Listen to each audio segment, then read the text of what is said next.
కర్పూరం ఆర్పి చెప్పు బాబు. ఆ వచ్చిన వాళ్ళు, నిన్ను కొట్టిన వాళ్ళు నా పేరన్నారా?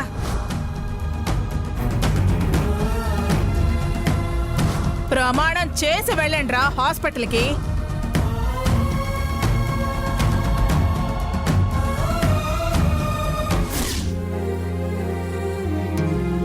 అయ్యో మై గాడ్, సాంబయ్య కోసం భోజనం తీసుకెళ్లాలని సర్ది పెట్టాను. ఈ గొడవలు పడి మర్చిపోయాను. ఛ, సాంబయ్య ఆకలితోనే ఉన్నాడేమో. సారీ సాంబయ్య.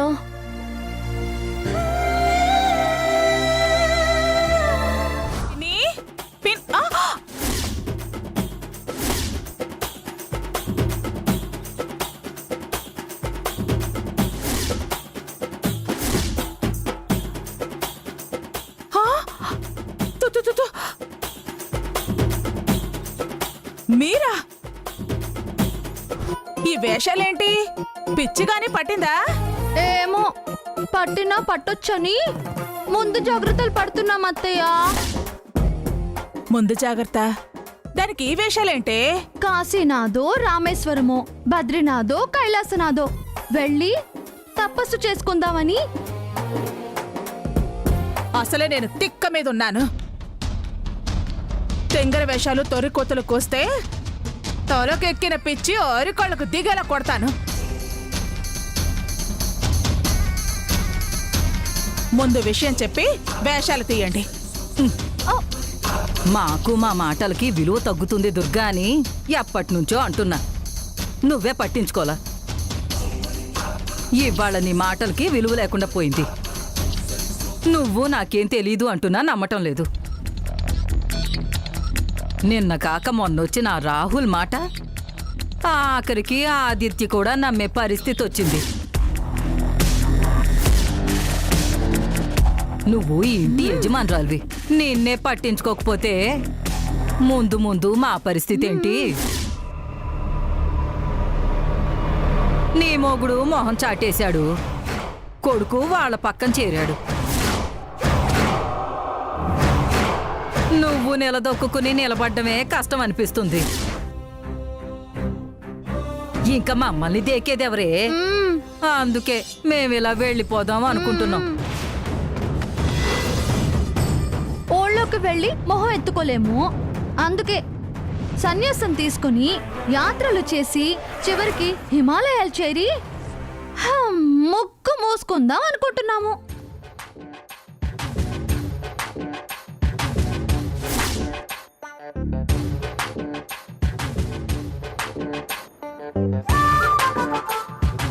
మన గ్రహస్థితి ఏం బాగోలేనట్టుంది దుర్గా. ఏం చేసినా రివర్స్ అవుతుంది. అవునత్తయ్య, నాకు అలాగే అనిపిస్తుంది. లేకపోతే పిచ్చుకలు నీ మీద బ్రహ్మాస్త్రం వేయడమేంటి? గ్రహస్థితే కాదు, గృహస్థితి బాగోలేనట్టు అనిపిస్తుంది. లేకపోతే ఎక్కడో నీచ స్థానంలో ఉండవలసిన వాళ్ళు ఈ ఇంట్లో ఉచ్చ స్థానంలో ఉండడం ఏంటి? నిన్ను డామినేట్ చేయడం ఏంటి?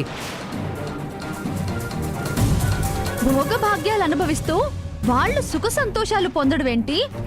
నీకు అవమానం ఏంటత్తయ్యా? నాకు అనుమానమే వస్తోంది. అయితే అర్జెంటుగా శాంతి పూజలు చేయించాలే దుర్గా.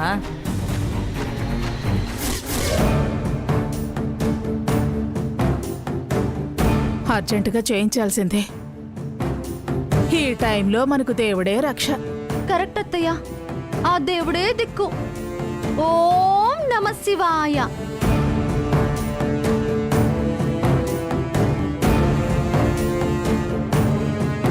మీ పని చెప్తాను.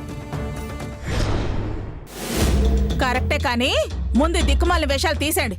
చూడలేక చేస్తున్నాను. తేండి తేండి.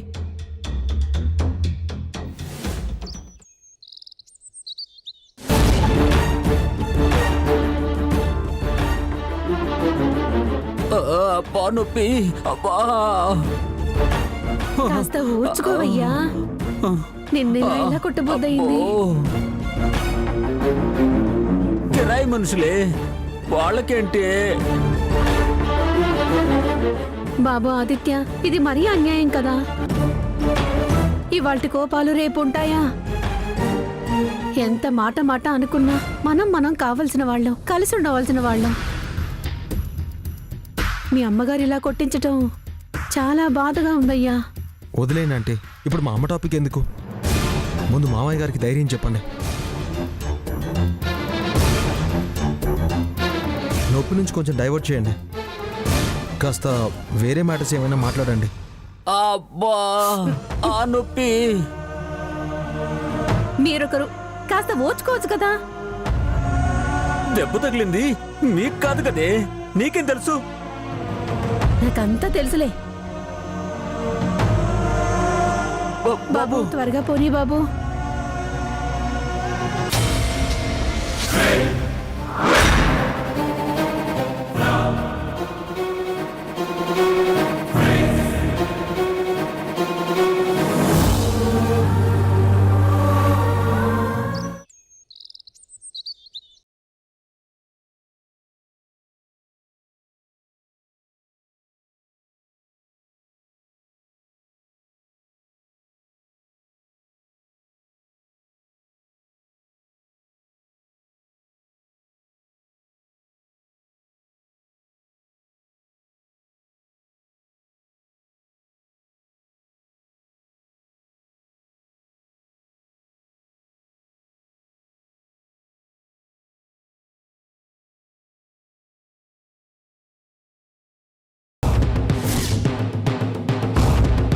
ఏంటి ఇప్పుడే కదా దీక్ష తీసేమన్నాను, అప్పుడే భిక్ష వెతుకుంటూ మొదలు పెట్టారా?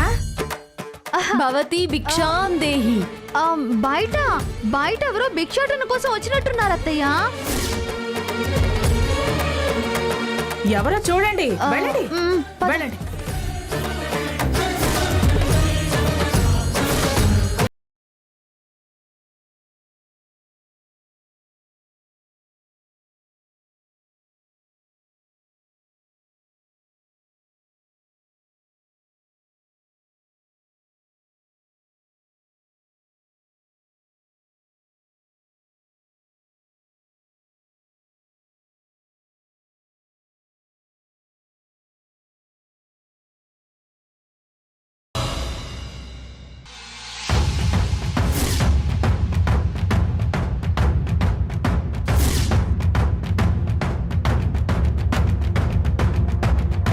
ఎవరమ్మా మీరు? భవతి భిక్షాం దేహి.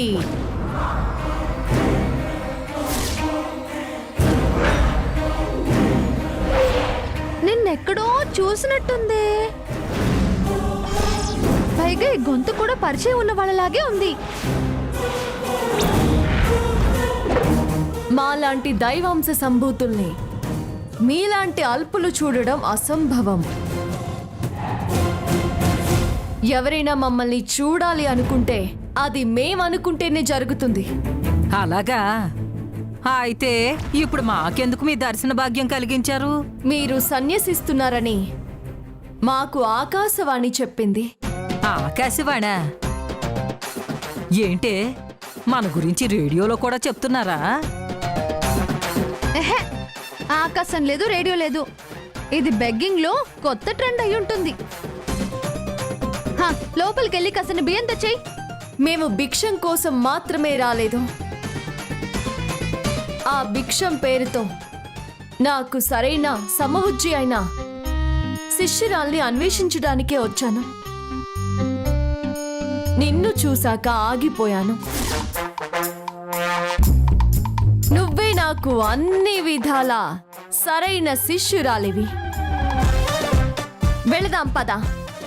హిమాలయాల్లో ఎముకలు కొరికే చలిలో మంచు కొండ మీద కూర్చోబెట్టి నీకు జ్ఞానబోధన చేస్తాను. రా. ఎక్కడికి వచ్చేది? నేను రాను, నన్ను వదులు. నేనొకసారి కమిట్ అయ్యాను అంటే నా మాట నేనే వినను. రా. ఈ డైలాగ్ ఎక్కడో విన్నట్టుందే. అవును, పూరి అనే ఒక దర్శకుడు నా దర్శనానికి వస్తే అతన్ని ఆశీర్వదిస్తూ నేను పలికిన మాటలు ఇవి. ఆ తర్వాత ఆ పదం బాగా పాపులర్ అయినట్టుగా తెలిసింది. రా శిష్య, నీకు కూడా అంత పాపులారిటీ ప్రసాదిస్తాను. రా. నేను రాను, నన్ను వదులు. రా రా. ఆహా, నేను రాను. అత్తయ్య, రమ్మంటుంటే. అత్తయ్య. రా శిష్య, రా. ఏంటి నీ గోల? గోల కాదు, ఈవిడ నన్ను హిమాలయాలకు తీసుకెళ్తుందంట. అయితే వెళ్ళవే, దానికెందుకు అంతలా ఆలోచిస్తున్నా? తీసుకెళ్తానన్నది టూర్ కి కాదు. నాకు అర్థమైందిలేవే, నీ కోరిక కూడా అదే కదా, వెళ్ళు. మీరు తీసుకెళ్ళండి అమ్మా. ఇదిగో ఇదిగో.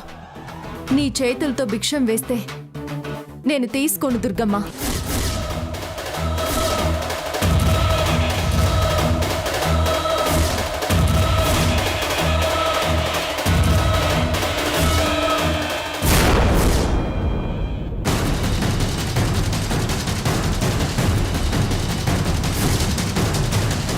మా అత్తయ్య పేరు దుర్గమ్మ అని మీకెలా తెలుసు? ఫ్లోలో వచ్చిందే.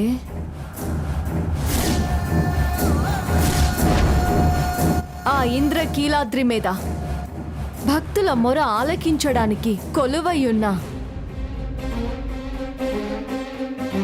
ఆ దుర్గమ్మ కళ్ళని ఎప్పుడైనా పరీక్షగా చూసారా? చూసాము. ఆ కళ్ళకి ఈ కళ్ళకి ఏమైనా తేడా ఉందా?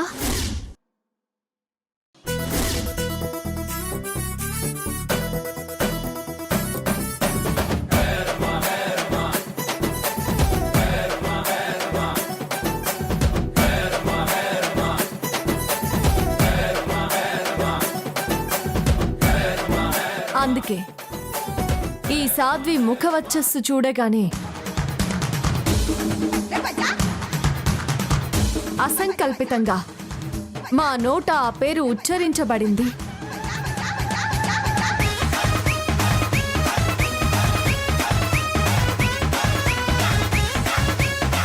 అది సరే, నేను భిక్ష వేస్తే ఎందుకు స్వీకరించడం అంటున్నారు? మీ గ్రహస్థితులు బాగోలేదు. మీ జన్మ రాశులు నక్షత్రాలు మొత్తం రివర్స్ లో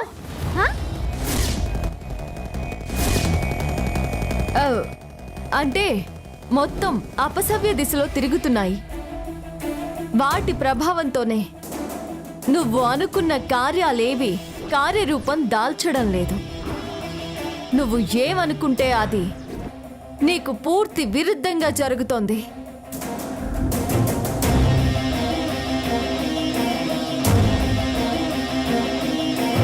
నేను చెప్పానా దుర్గా, నీ గ్రహస్థితి అస్సలు బాగోలేదని? ఈ మాత ఎవరో చాలా మహిమ కలిగిన వారిలాగా ఉన్నారు. మీ పవిత్రమైన పాదాల్ని ఒక్కసారి మా ఇంటి లోపల పెట్టండి. అవశ్యం అవశ్యం. దయచేయండి మాత, దయచేయండి. పదండి.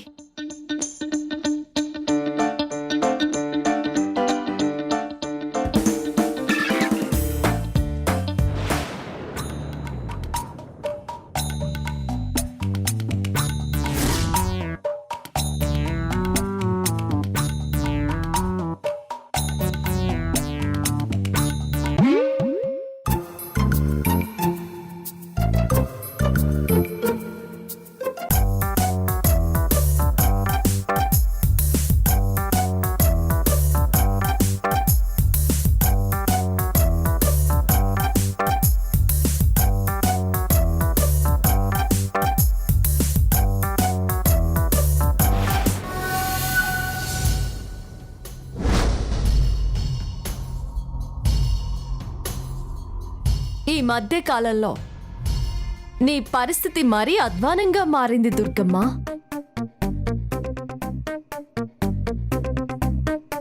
నువ్వు అనుకున్నది సాధించడం కోసం ఒకసారి ప్రాణాల మీదకి కూడా తెచ్చుకున్నావు.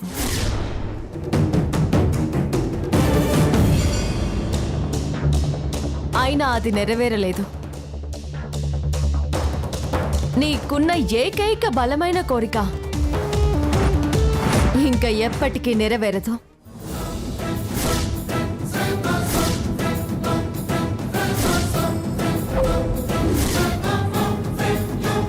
అలా అంటే ఎలా మాత?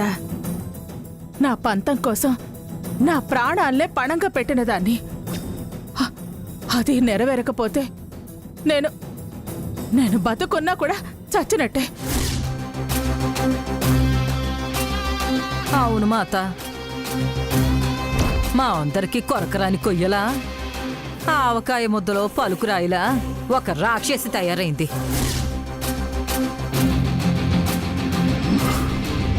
దాని మూలంగానే అర్థమైంది.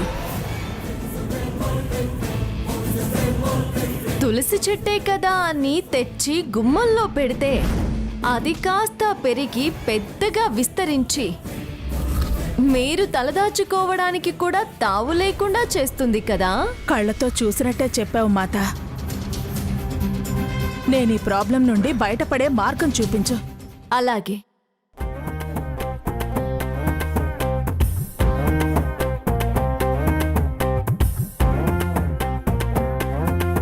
జై గురుదేవా. జై గురుదేవా. జై జై జై గురుదేవా. జై జై గురుదేవా. జై గురుదేవా. జై జై గురుదేవా. జై గురుదేవా. జై జై గురుదేవా. జై గురుదేవా.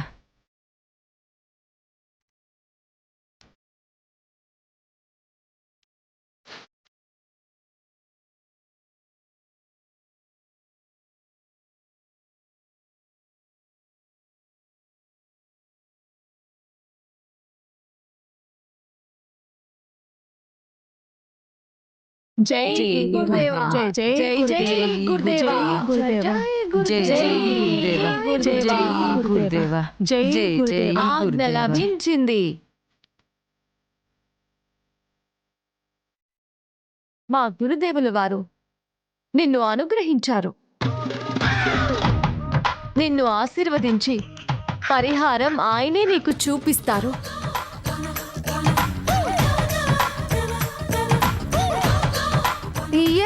మీరు చెప్పరా?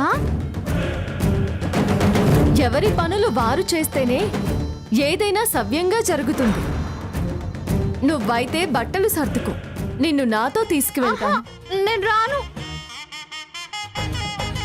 నిన్ను ఎలా ఈ గడప దాటించాలో నాకు తెలుసు కదా. దీని గురించి వదిలే మాత, అదొట్టి తెంగరది. ముందు మా దుర్గ ప్రాబ్లం సాల్వ్ చేయించు, నీకు కోరినంత దక్షిణం ఇస్తాం.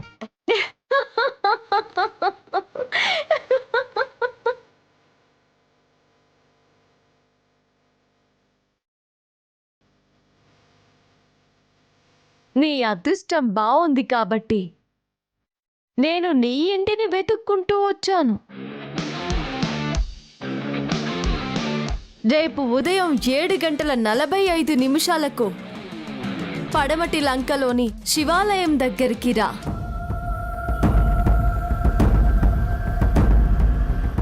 అక్కడ మా గురువు గారున్నారు. ఆయనని నిష్టగా మొక్కుకో, నీ కష్టాలన్నీ అడుగంటిపోతాయి.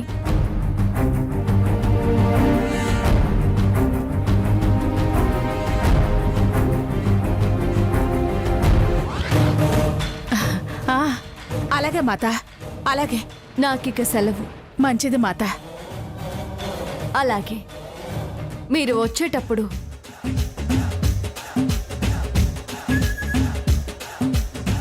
ఈ బాలికను మాత్రం మర్చిపోకుండా తీసుకురండి.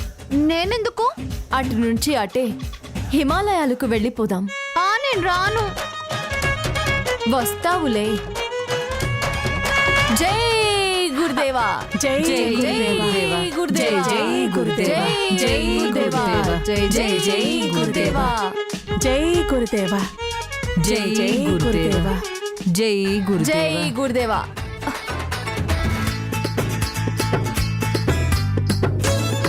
ఈ మేకప్ మ్యాన్ సరిగా సెట్ చేయమంటే మధ్యలోనే ఊడిపోయేలా సెట్ చేశాడు. చెప్తాను వీడి సంగతి.